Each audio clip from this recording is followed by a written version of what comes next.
I think you're a brave person for being here.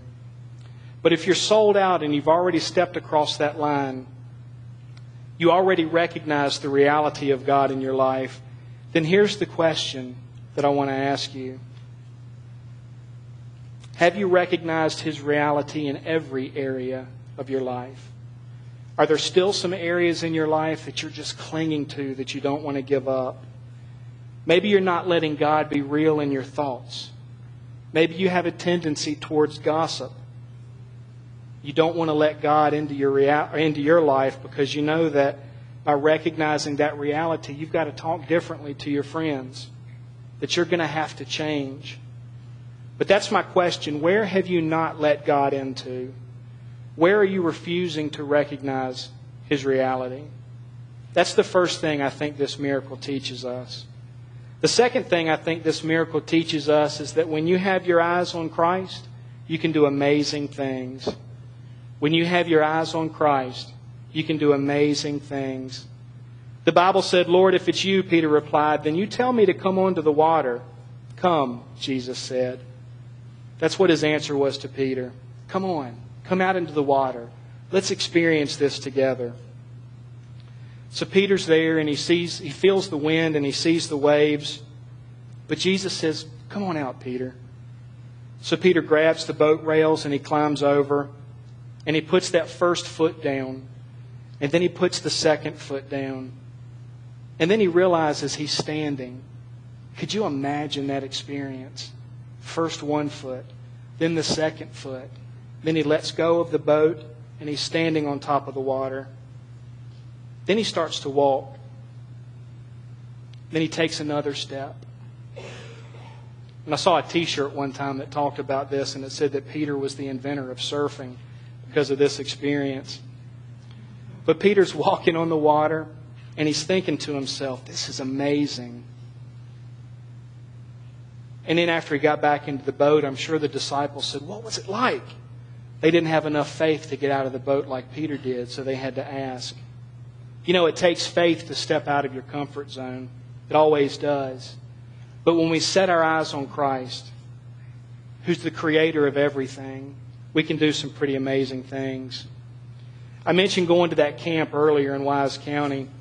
And when we arrived at the camp that next day, we were introduced to some guides. These were the guys that made it possible for us to do some pretty cool things. These are the guys that strapped me to a high ropes course and pushed me off so I could get away from my security. These are the guys that led me deep into an underground cave, who encouraged me to squeeze into a tiny hole so that I could see the beauty of an underground lake. Without these guides, that camp would have been boring. The only excitement we would have experienced would have been sitting around a campfire together, singing campfire songs that we learned as kids. We needed those guides to show us some amazing things. We needed those guys to show us what amazing things we could do and how we could live in an adventurous way. And it's like that with Jesus. Jesus is our guide. And if we follow Him and we put our sights on Him, we can lead an amazing life. You might say that doesn't make sense. Those guides knew the area. They knew what was going on. They knew what you were getting into. Do you not think God knows this area? You have to remember, He's the one that created this playground that we call earth. He's the one that lovingly knit each one of us together. He's the one that has the plan for our lives. And it's a plan of love. God knows this area. He knows the area that you're in right now. But I want to challenge you to set your eyes on Him.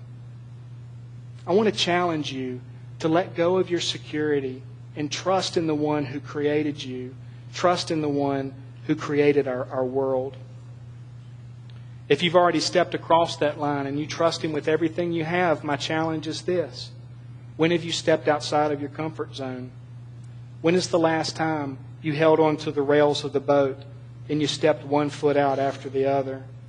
When's the last time you had a conversation with someone that was so deep and so real that when you got done talking, your heart was pounding and your eyes were shining?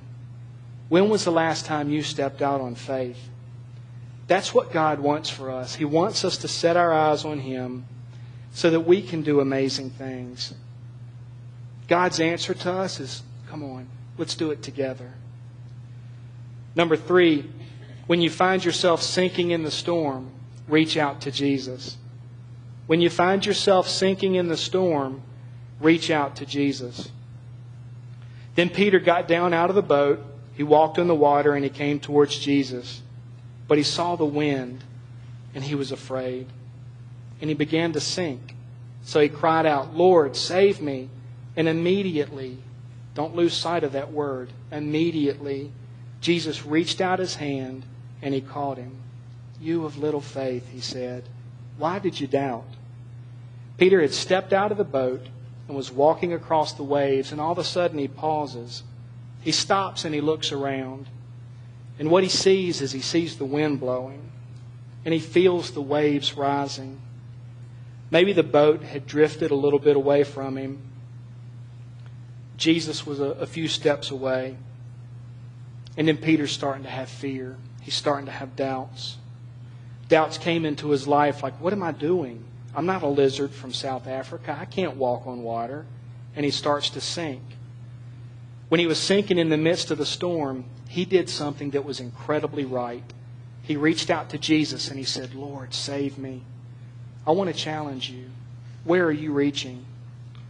I can remember as a kid going to the beach with my family and some family friends. One morning we got up and we went to our friend's room because she was making pancakes. My mom's smiling. She knows the story. I have to tell you, I love the lady that made those pancakes, but they were the worst pancakes I've ever eaten. I had to cut into those pancakes with a fork and a chainsaw. Every bite we put into our mouth made a crunching sound, and when you got done swallowing it, you had to feel and see if it was your teeth crunching or if it was the pancakes. As a matter of fact, there were so many leftover pancakes that we took them out to the beach and we started playing Frisbee with them. We played Frisbee with these pancakes for hours on the beach. And when we got done, I remember breaking it apart and trying to feed them to a seagull. And, you know, seagulls will eat about anything. And we would throw these little crumbs to the seagulls, and every one of them looked up like, right, I'm not eating those. Are you kidding me? But anyway, we ate the breakfast, and a few hours later, after we got done playing Frisbee and trying to feed those lovely seagulls, we decided to get out into the ocean. And as we were swimming in the ocean, I can remember those pancakes were sitting in my stomach like a rock. As a matter of fact, it felt like that was the main ingredient. But we got out into the water and we were swimming, and I can remember just getting pounded by a big wave. The water drove my face right against the ocean floor, and it rolled me over several times, and I can remember panicking and not knowing which way was up. And as I was panicking, I felt a hand reach into the water, and it was my dad. And Dad pulled me up. He grabbed my arm and he pulled me right into that sunlight and right into that clean air. I lived through that experience.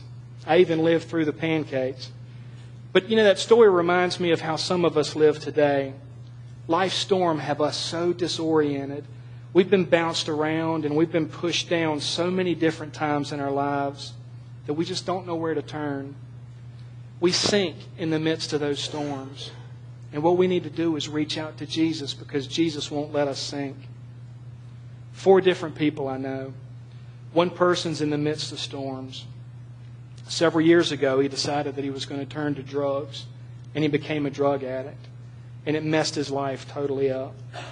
Somebody else was in the midst of storm, and they became so convinced that relationships were the way to go, that they became codependent. And they're in worse trouble now than they ever were. Somebody else I know threw their whole heart and soul into hobbies and sports. They're an escapist. If you talk to them now, there's no substance to the conversations. They're very one-dimensional. Somebody else threw themselves into work. They're a workaholic. And it's no fun hanging out with somebody who can't turn work off. There are a lot of ways that we can reach out They'll let you sink. All those different ways that I just mentioned are going to let you sink.